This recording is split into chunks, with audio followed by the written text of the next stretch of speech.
Mana bizada klient borlar, hozir asal xizmati bizdan naturalniy shubamizdan xarid qildilar, u boshqa stilda bo'yalmagan 70 santimetrli shubamizni xarid qildilar.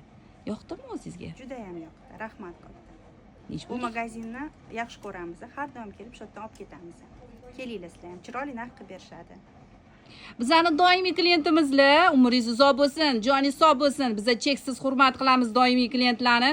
Hozir ustingizdagini nech pulga xarid qildingiz bizdan? Chiroyli narx qilib berishdi. $550 xarid qildik. $550 hozir skidka ketyapti. Hurmatli obunachilar, mana hozir bizdan xarid qildilar va qo'shimchasiga eko mexlarni biz sovg'a qilib hozir qo'llariga topshiramiz. Mana qo'llariga topshirdik. Hozir sovg'alarini ham olib oldilar. Qalay, yoqdimi sovg'angiz? Sovg'a ham yoqdi, shuba ham yoqdi. Katta rahmat Mixalyuks do'koniga. Sizga ham rahmat. Ikkalasini maza qilib kiying. Yaxshi kunlaringizga buyursin.